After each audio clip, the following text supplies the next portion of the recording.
Alright, this is a super quick introduction to Shotcut, the free open source video editor for Mac, PC, or Linux. It's super cool, it's a lightweight, easy to install, pretty quick just to make some cuts. And what we're going to do is we're starting here with a new project. If yours doesn't look like this, you might have a different version, you might have a different operating system running, you might have different color coordination. It's okay. Don't freak out. We're in the editing workspace. That might also be a difference with what you're looking at.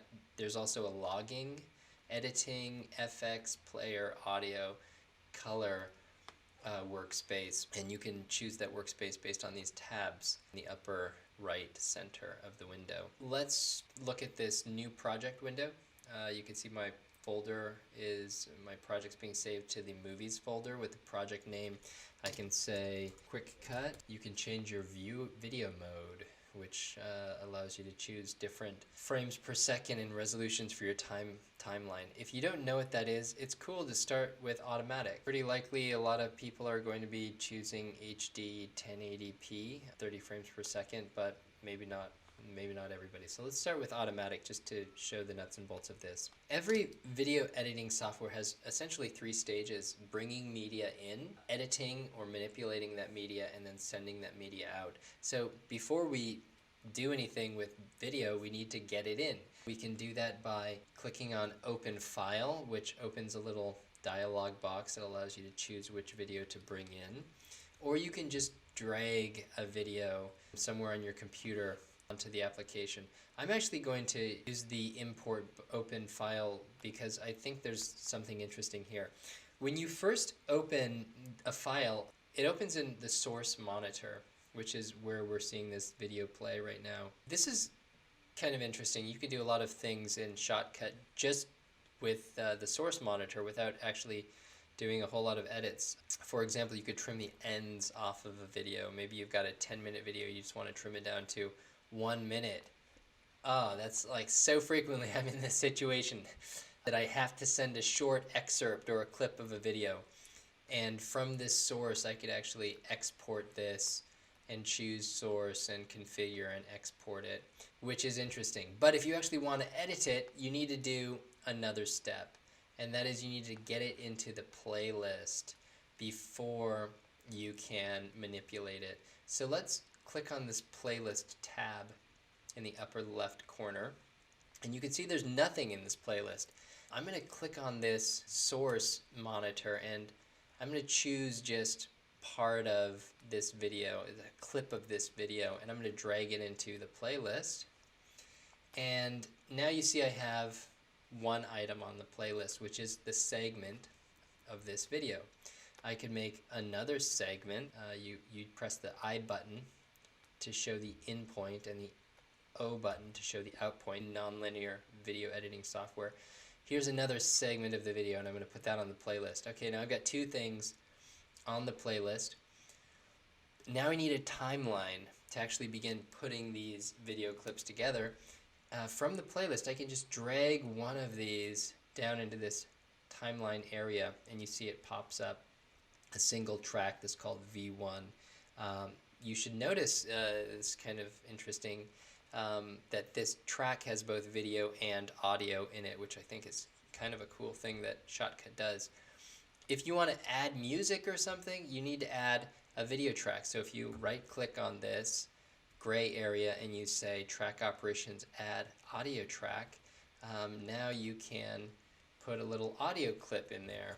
Let's say we want to cut something out of this this video clip. This icon, which is kind of the 2 brackets facing away, is called the Split at Playhead button, and we can click that and we can move our playhead to another place, and we can split that again, or you can press the S key, which is a shortcut key. Click that and press delete, and then you can move that video clip together.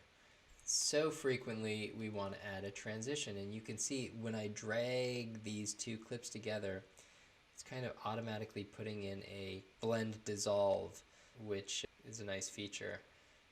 And maybe I didn't want to do that, but I want to change that And change what that transition is by clicking on this Properties tab and choosing what kind of transition we'll have. We could transition to a iris circle. I never used that. Yeah, okay, so that's super quick, making a single cut. I think the next thing that's useful, and the last thing I'll show before we export this, filters. I think filters are really powerful in Shotcut. You click on the filters tab and then the plus button, and you can see that there are favorited filters, there are video only filters, audio filters. Let's go to video, and you can just see that there is alphabetized videos, video filters, which include fade video out. So we're selecting this clip. We zoom in on the timeline. We can see there's this nice fading period here, and we can change the duration of that fade from 1 second to a massive epic cinematic 10 seconds. And now people are just wondering, why is this getting dark? Is this the end? No, it is the false ending. What every great video needs, a false ending. I just used the zoom in and zoom out feature, which is useful to do. Show everything on the timeline button. That's really useful. Snapping feature. So many useful features right here.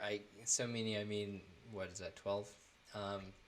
Very cool. So I've got this video, I've made a couple cuts, and I'm ready to export it. And I can click to the export dialog box, which brings up a couple things. It brings up presets.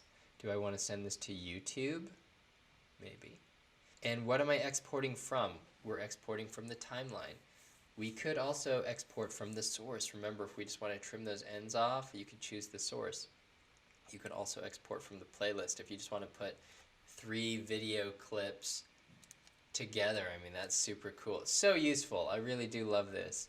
And then you press the export file, and it's going to let you pick the name. I'm going to say quick cut. Fortunately, you can't see me typing that, but believe it that I am.